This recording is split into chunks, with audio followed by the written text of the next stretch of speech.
Donc, je suis Karen Bastien, je suis cofondatrice de We Do Data, je suis journaliste, et François Prosper qui est dans la salle, designer.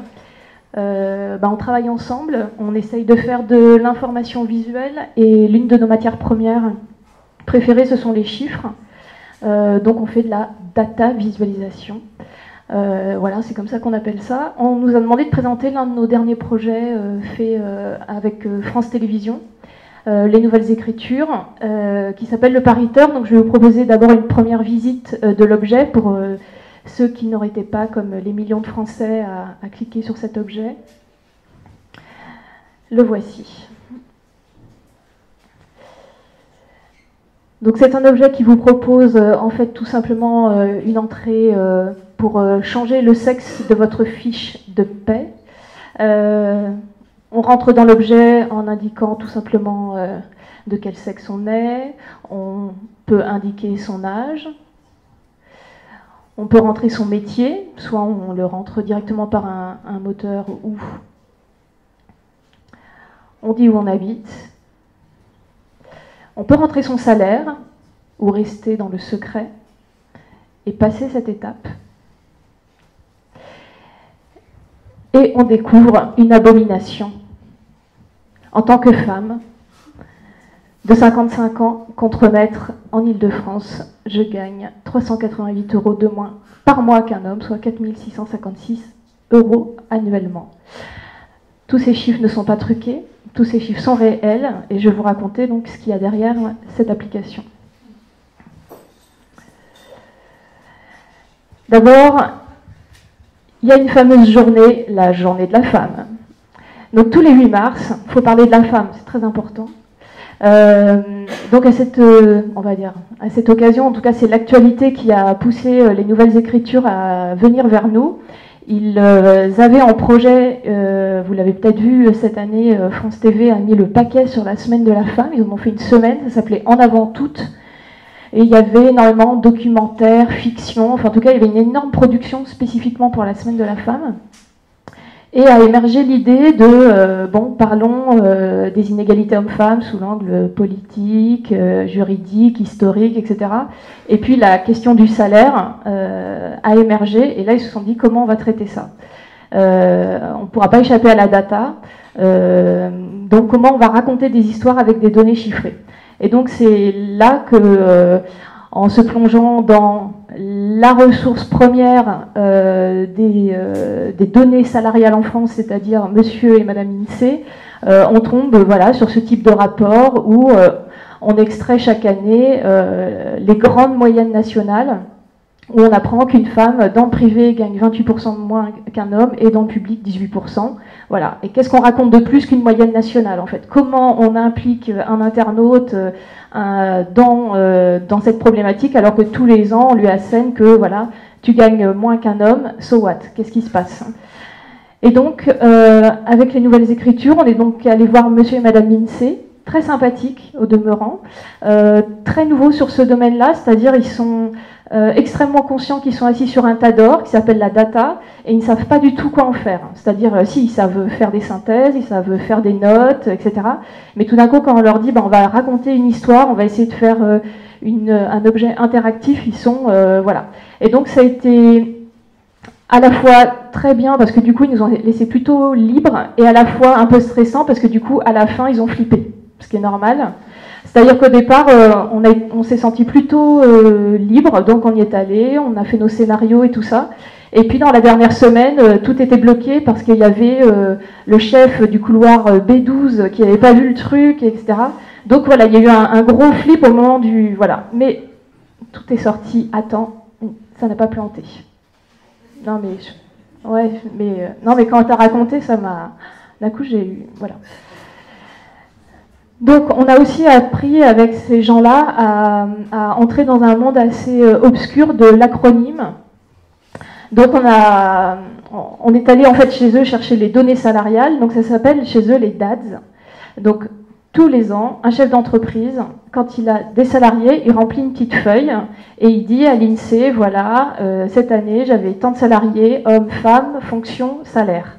Et donc, ces millions de données remontent tous les ans auprès de cette institution publique.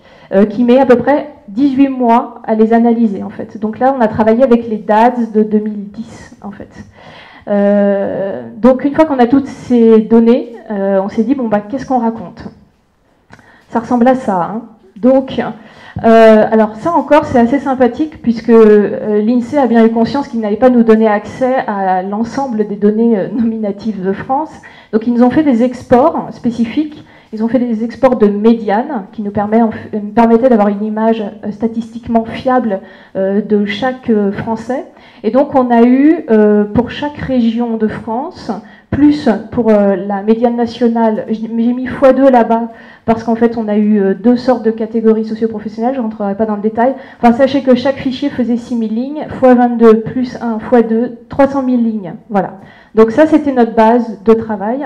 Et donc on s'est dit, bah, quelle histoire on va raconter avec ça, sachant que l'histoire nous semblait assez évidente finalement. C'était, bah voilà, je suis un homme et une femme, j'aimerais bien me comparer au sexe opposé. C'était un peu la guerre des sexes salariales qu'on souhaitait faire renaître. Donc en fait, on a commencé à esquisser un scénario qui était, voici, là vous découvrez les vrais objets qui ont transité entre nous pour se raconter l'histoire. On s'est dit, bah, on va choisir, on va mettre son âge, son poste, donc vous retrouvez un peu les écrans que vous avez vus, le choix de la région, le salaire, avec après toutes les subtilités du temps plein, 3/4, etc. Et puis la page de résultats, avec des petits items supplémentaires que je vous ferai visiter après. Nos inspirations sur ce projet, ça a été notamment, je vous en cite quelques-unes, vous savez qu'on n'invente rien de zéro, en fait on ne fait que remixer des choses existantes. Il y en a une qui nous a énormément inspiré. Si vous ne connaissez pas, je vous indique à faire le test du Slavery Footprint, qui vous permettra de savoir combien d'esclaves travaillent chez vous, en tout cas pour vous, et vous ne le savez même pas. C'est une ONG américaine qui a développé cet objet et qui vous permet, en répondant à un certain nombre de questions, 11 très exactement, de comptabiliser le nombre potentiel d'enfants qui travaillent à tout un tas d'endroits sur la Terre et qui vous font vos iPods, vos t-shirts, vos jeans. Et voilà, donc en fait vous répondez aux questions. C'est un questionnaire extrêmement graphique, c'est ça qui nous plaisait bien. Et c'est vrai que ça nous a pas mal inspiré dans la manière de concevoir ou de construire la narration. Bon, on va pas... Je ne vais pas le faire en entier, mais c'est pour vous faire voir quelques écrans, pour vous faire voir les différentes fonctionnalités. Et voilà, on part du drag and drop. Il y a un peu tout. Et à chaque fois, l'interactivité et le graphisme sont juste à propos par rapport au sujet. Donc là, par exemple, c'est ce que vous mangez. Voilà, il vous suffit en fait, vous voyez, de bouger un slider et vous avez votre composition de menu qui se reconstruit à chaque fois. Donc ça nous a pas mal inspiré. Également graphiquement, parce que on est dans une équipe avec de très très bons graphistes. C'est vrai que voilà, Paris-New York et d'autres, en tout cas, parce qu'on s'est dit que ce qui est très difficile dans le côté homme-femme, c'est qu'on peut vite tomber dans la caricature, même graphiquement. Donc comment rester léger, intéressant, sans tomber dans le côté voilà, homme-femme assez classique.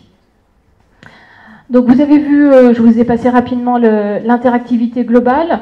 Ce sur quoi on a travaillé, c'est d'abord la simplicité. Il ne fallait pas que les gens se rendent compte qu'il y avait 600 000 lignes de tableur derrière. C'était absolument pas le but. Au contraire, quand on travaille dans la data vis, au contraire, les gens ne doivent pas se rendre compte de l'énorme travail qu'on a fait. Tout doit paraître fluide et simple.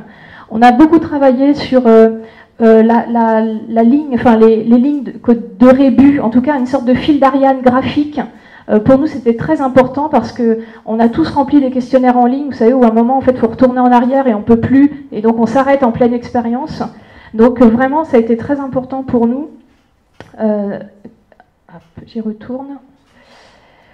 Que lorsque vous êtes sur le pariteur, à tout moment, vous pouvez retourner, changer, revalider, et vous retrouvez votre résultat. Vous voulez changer votre métier, Parce que le jeu, il est là, on le sait très bien, c'est hyper égocentré, et je commence par moi, j'essaye mon copain, ma mère, mon frère, tout, et je fais les extrêmes. Et donc, plus on permettait aux gens de rentrer dans l'expérience et de tester des chiffres, et de rentrer dans la base sans s'en rendre compte, mieux c'était, effectivement. Donc on a beaucoup travaillé cette espèce de petit rébut. Après, graphiquement, voilà, on a essayé que ça construise aussi une image. Ça permet aussi à tout moment à la personne de voir les éléments qu'elle a rentrés, de ne pas avoir donc voilà, ça lui fait à la fois un résumé et à la fois une interactivité assez simple. Donc on a travaillé là-dessus. On a aussi travaillé, bien sûr, sur tout un univers de pictos et de graphisme, parce que pour nous, c'est effectivement très, très important. Et puis je vais rentrer sur la dernière partie, très rapidement. On s'est dit, bon, bah, c'est bien, une fois que j'ai annoncé que je gagnais moins qu'un homme, qu'est-ce que je fais? Voilà, alors je partage mon résultat, ça c'est le grand classique. On a beaucoup travaillé la viralité avec les nouvelles écritures. Donc à chaque fois que vous aviez votre résultat, vous partagez bien sûr sur les réseaux. C'était personnalisé, c'est-à-dire vous aviez, en tant que fleuriste, je gagne tant de pourcents de moins qu'un homme, qu'une femme. Donc c'était, il y avait, on n'annonçait pas juste un chiffre, mais on mettait dans la thématique métier. Et puis on a travaillé aussi sur ces 3 items qui nous paraissaient importants, c'est-à-dire le pourquoi, essayer d'apporter quelques clés de compréhension pour savoir pourquoi une femme aujourd'hui en France gagne encore moins qu'un homme, avec là une sélection de métiers où les différences sont assez criantes, de parler de la géographie des différences salariales, où on voit les zones où les femmes gagnent beaucoup moins que les hommes. Voilà, donc différents items très classiques de visualisation de données. Ce qui nous a beaucoup intéressé, surtout, je vais finir là-dessus, c'est sur le que faire. Voilà, proposer aussi un certain nombre d'actions. Donc sur les réseaux sociaux, on pouvait partager son diplôme d'écart salarial avec fierté, annoncer qu'on gagnait beaucoup moins qu'un homme. Voilà. On a aussi un que faire sur lequel on a beaucoup travaillé avec les nouvelles écritures et on a trouvé ça très intéressant.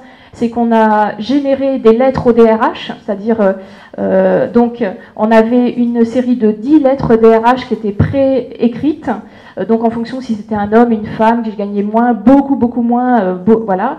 Et donc quand vous aviez votre résultat, voilà, là ça m'a généré une lettre, donc je pouvais les lire, choisir celle que je souhaitais, la télécharger et bien sûr l'envoyer à mon DRH, ou en tout cas m'en servir pour...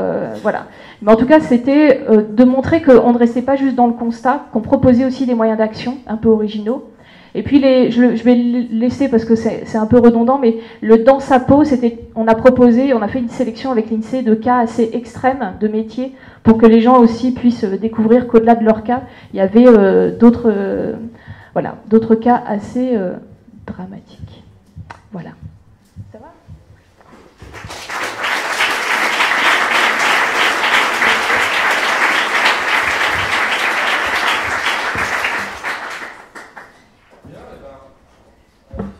Touche au but.